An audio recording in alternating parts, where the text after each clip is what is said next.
So, instead of trying to make content in a Tier 0 format, I decided to watch Yu-Gi-Oh! The movie, so that you don't have to. Talking about Ishizu's tears constantly isn't very interesting, and trying to make decks around that fact, it doesn't sound fun. So here we are. The first time I saw this movie was in theaters as a 12-year-old little edgelord. When I set out to do this video, I thought I was gonna hate this movie a lot more than I did.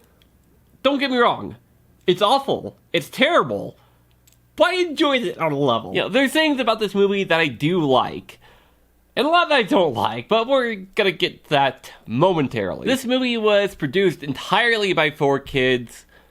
It looks different from the anime. Like, it just looks wrong to me. But enough of my prattling, it's time to review. The movie starts out with a narration of how the Pharaoh sealed away the Shadow Games 5,000 years ago.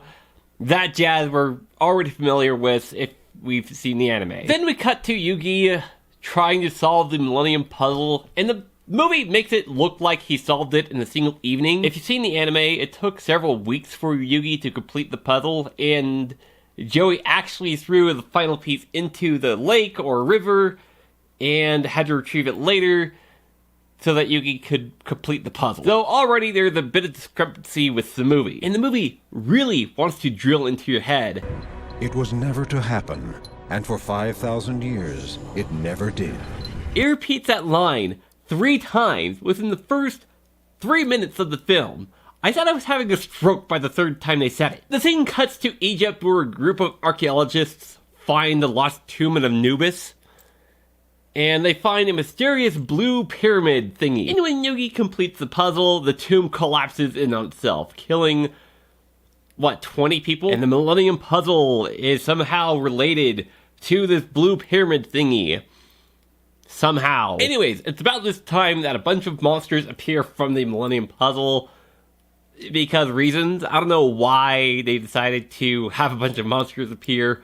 But Yugi transforms into the Pharaoh for a hot second to banish them. And I think this is supposed to be some backstory of how Yugi knows he can do a magical girl transformation, but it doesn't really explain it well. Fast forward to present day, news that Yugi has beaten the Battle City tournament has spread. Side note, this movie was released before the Battle City arc was finished in the US, so major spoilers there for English audiences. Everyone watching the news is pissed that Yugi won the tournament, and they want to prove that they're stronger than Yugi because reasons. But not as much as our boy Kaiba, who sets up a simulation with his Blue Eyes Ultimate Dragon equipped with Megamorph, going up against Obelisk the Tormentor with infinite attack points. This doesn't sit well with the simulated Kaiba, and he attacks it anyways. No! I can beat your god cards! I won't lose to you again! The computer can't handle Kaiba's ego, and the simulation ends. Kaiba fires everyone in the room, and then he storms off, having an internal monologue about going to see Pegasus to defeat the god card. Meanwhile, Pegasus is having a dream where he's in the middle of the desert, and the blue pyramid thingy absorbs the 3 Egyptian god cards. All the while, a creepy figure dude puts a mysterious card in Pegasus' secret stash. This is supposed to be foreshadowing, but there is no reason for Pegasus to have this vision at all. He lost his Millennium Eye forever ago by this point, and even then, the Millennium Eye didn't give him the power to see the future. It just let him read people's minds. That's the Shizu Millennium item. The Millennium Necklace. You know, remember that? 4 kids. And I guess we're just gonna ignore the fact that there's no way Anubis could have known that Kaiba was gonna come out to visit Pegasus, or for Anubis to really know that Pegasus had a private estate, or had a secret stash, or even know that Pegasus was the creator of the game. So there's no reason for Anubis to be here. Moving along, we fade to the game shop, which is a completely different color from in the anime. Yugi's grandpa is reading the newspaper and notices that the museum got a new Egyptian exhibit. and notices an item that looks like a Millennium item. The plot thickens, and Grandpa has to go investigate. Jumping once again to Kaiba.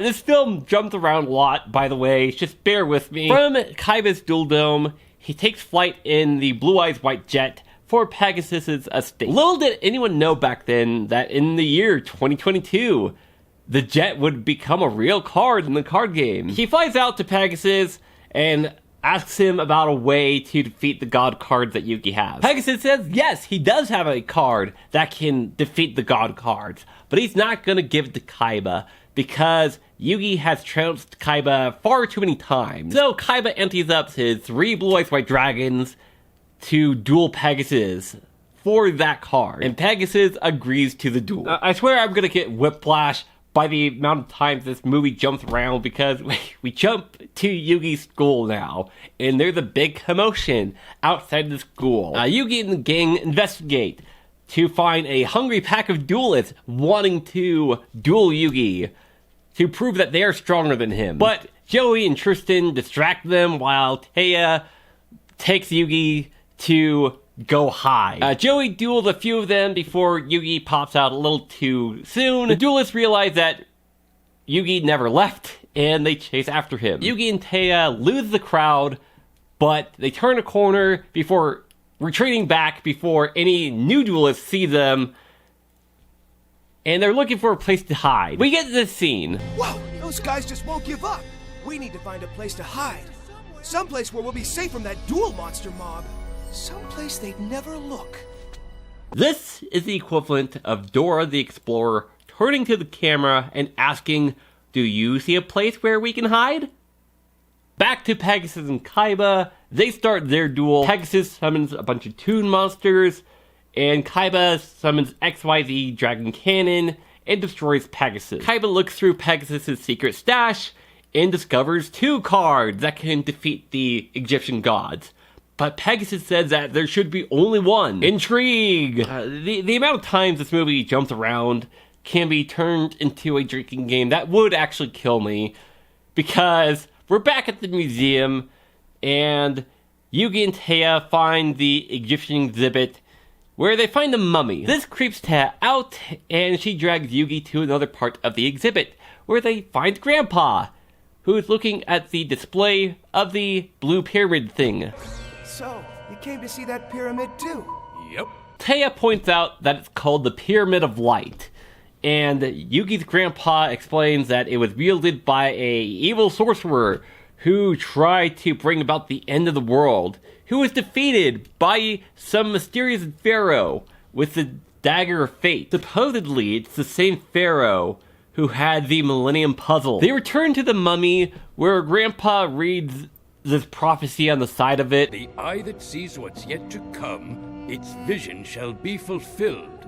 Unless blinded by events predetermined, thus light and shadows both be killed. They're all blinded, and Yugi is exposed to bad foreshadowing. They awaken after being passed out, and the mummy and the Pyramid of Light have both been stolen. He nabbed that pyramid thing too! Yugi leaves the museum, and Mokuba conveniently rolls up looking for Yugi. He tells Yugi that Kaiba wants to duel immediately, so they return to the game shop to get Yugi's duel disc. Tristan and Joey see the limo that they are riding in and chase after it. Yugi and Mokuba arrive at the Dual Dome, and Yugi takes the elevator up to the top floor, where he transforms into the Pharaoh. Both Kaiba and the Pharaoh arrive on scene at the top floor, and Joey and Tristan sneak in. Kaiba makes Mokuba seal all the exits so that Yugi can't escape, I guess.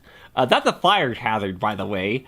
Anyways, the duel starts, and Kaiba puts the monster in defense and passes turn. The Pharaoh destroys the monster with Queen's Knight, which lets Kaiba summon a monster and lets the Pharaoh summon King's Knight, which lets him summon Jack's Knight, which the Pharaoh uses all 3 of them to tribute for Slifer the Sky Dragon. Kaiba basically goes, "Aha! I have you just where I want you." He uses a card called Obligatory Summon to make the Pharaoh summon Obelisk and Ra from the deck. Then he activates the Pyramid of Light card, that encapsulates both of them and banishes the 3 Egyptian god cards. But oh no!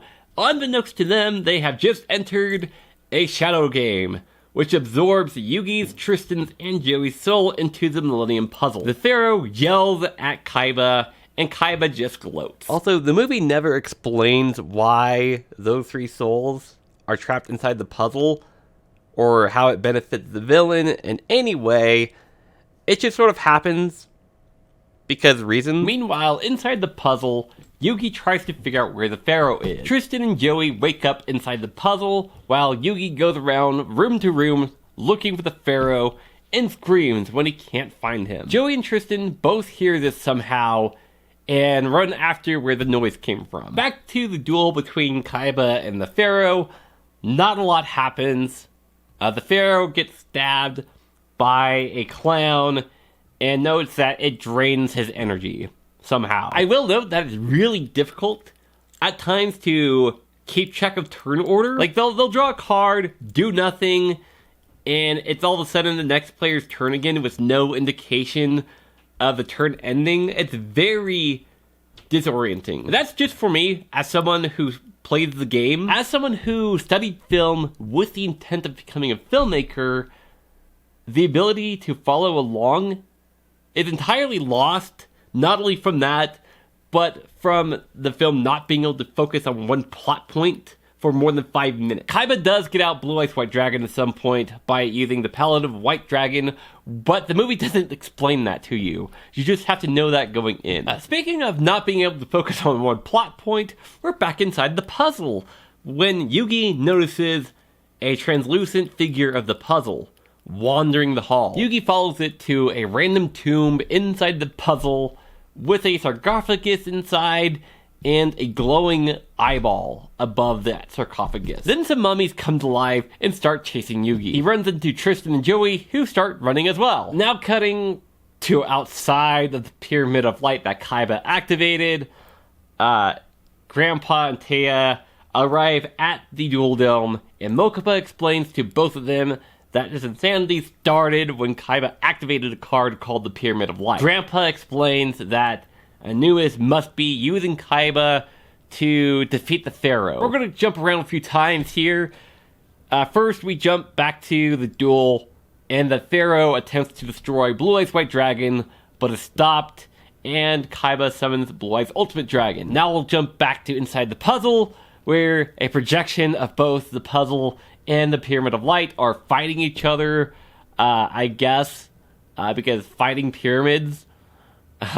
Fighting pyramids and creepy floating eyes. Wonderful. Yugi explains to Joey and Tristan that they have to go back to the tomb to help the Pharaoh defeat Anubis. Back to the duel, the Pharaoh tries to plead with Kaiba that this duel is destroying both of them, and Kaiba can feel it. But Kaiba, being the little edgelord that he is, insists on continuing the duel. The Pharaoh summons Dark Magician Girl, and then uses Sage's Stone to summon Dark Magician, which both are used as tribute fodder for Sorcerer of Dark Magic to destroy Blue Eyes Ultimate Dragon. A couple turns later, Kaiba uses Monster Reborn to bring back Blue Eyes Ultimate Dragon, and then tributes it off for Blue Eyes Shining Dragon, which he uses to destroy Sorcerer of Dark Magic. I'm going to point out right now, its eyes aren't blue. They're yellow. It is Yellow Eyes Shining Dragon. Anyways, the attack leaves the Pharaoh with 200 life points left, and this affects Yugi inside the puzzle. The gang inside the puzzle notices a stream, which they follow it back to Anubis' tomb, because plot convenience. Jumping back outside the pyramid, it starts putting out enough energy to collapse the rest of the Duel Dome, and out of nowhere, Pegasus comes with a helicopter to rescue the 3 outside of it. Pegasus, what are you doing here? How about we start with a thank you, you little ingrate? Pegasus explains that Kaiba thought he got the Pyramid of Light from Pegasus, but this came from Anubis, who is trying to finish the job he started 5 millennia ago. He said that he looked it up, because you can just Google that shit.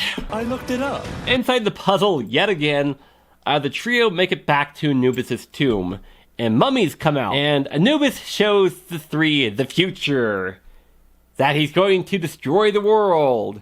Oh no! Anubis tells Yuki that when he released the Pharaoh, that he also released Anubis as well. Why? I don't know. The connection is never explained. It's just a really bad attempt at symbolism. Jumping back to the helicopter, Taya notices that her friends are in trouble inside the Millennium Puzzle, and she lets the Pyramid of Light take her soul into the puzzle. She joins her friends inside the puzzle and gives a friendship is magic speech, which Anubis finds stupid, and they fight a bunch of mummies. He's all yours! I don't want your mummy!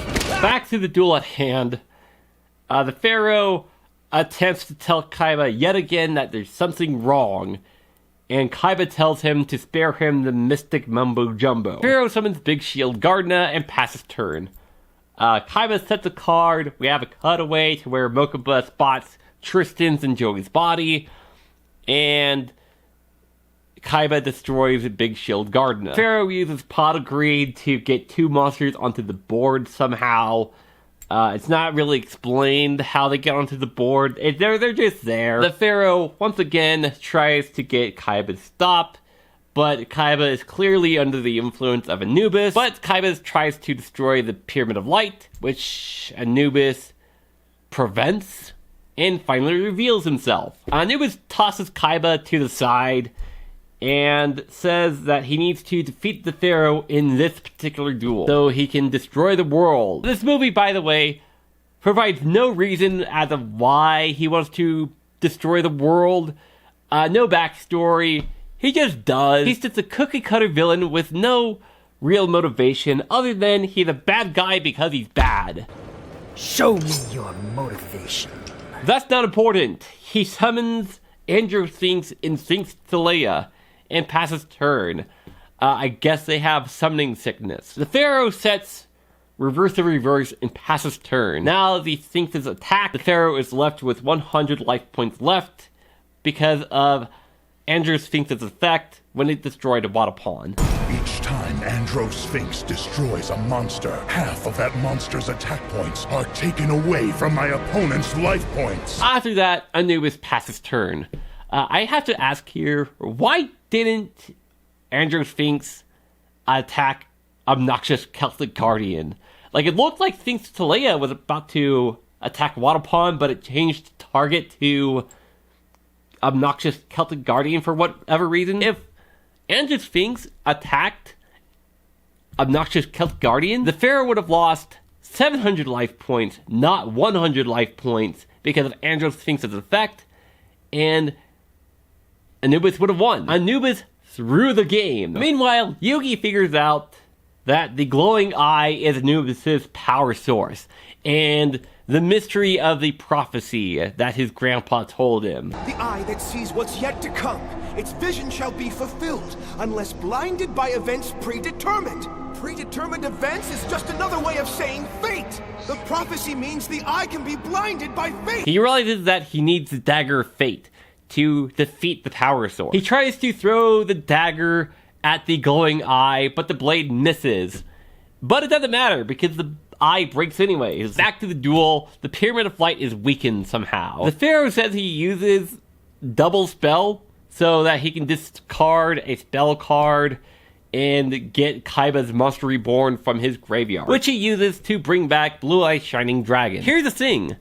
The Pharaoh had a reverse set. The two cards that he had in his hand was Exchange and Diffusion Wave Motion. Where did this double spell come from? This is just a classic example of the Pharaoh cheating. Alright, how to switch memory cards. Where were we? He uses Blue Eye Shining Dragon to destroy the Pyramid of Light. This time it goes through. This releases the gang that was trapped inside the Millennium Puzzle and destroys the Sphinxes on the field. But Anubis isn't done yet. He summons Sinian, the Great Sphinx, which increases attack point to 35,000 attack. The Pharaoh just brushes this off and uses reverse to use Kaiba's set Return from a Different Dimension to summon the 3 god cards back to defeat Anubis. But Anubis still isn't done. He turns into a giant monster. It is no longer time to duel. Now it is time to die! They aren't sure how they're going to defeat a real monster, even though Pegasus uses holograms to prevent debris of the duel dome from falling onto Tristan and the others. We're pancakes!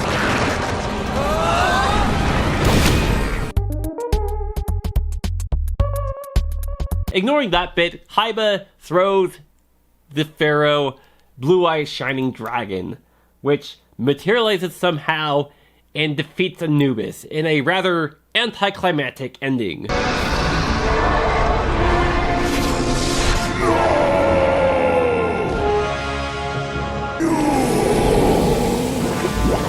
And we never see any of these cards ever again. This movie, if you can't tell already, was awful. There's no real plot.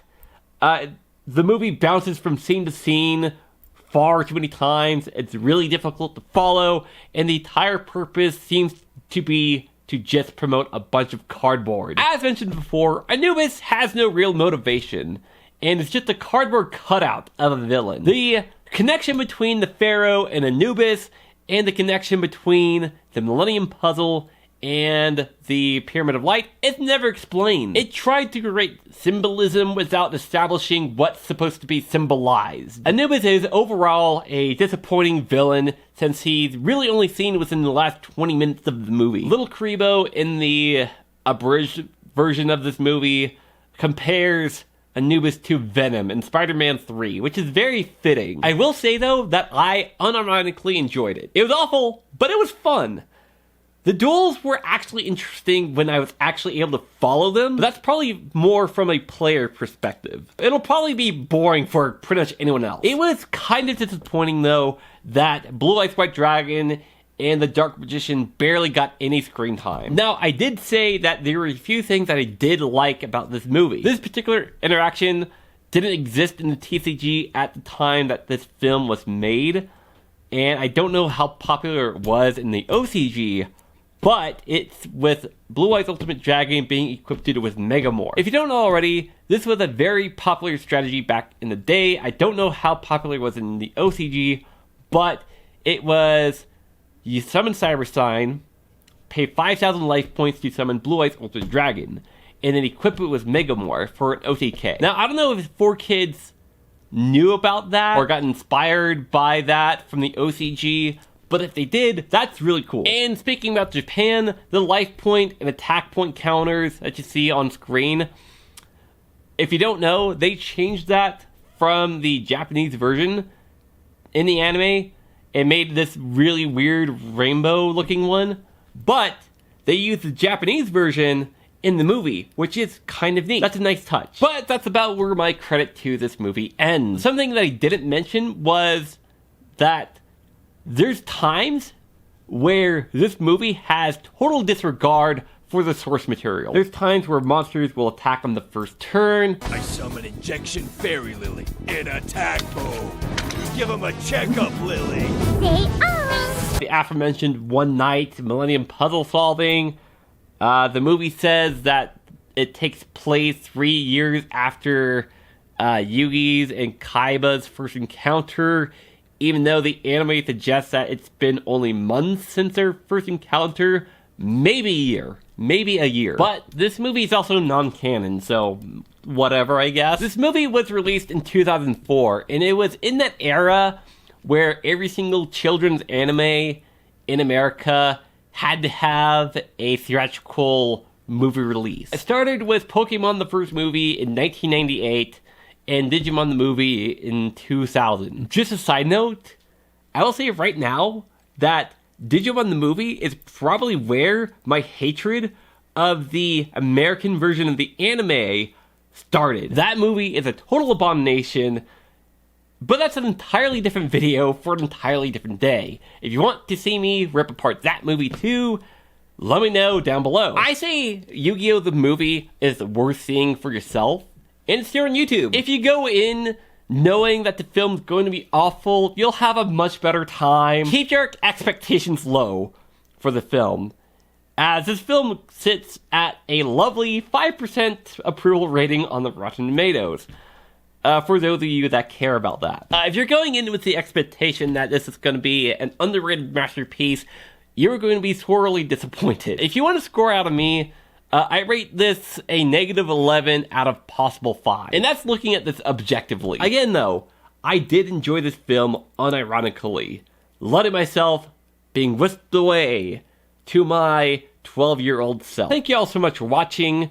If you enjoyed this video, let me know down below and subscribe to the channel. My name is Vincent, and I am the Wraith Duelist. Goodbye.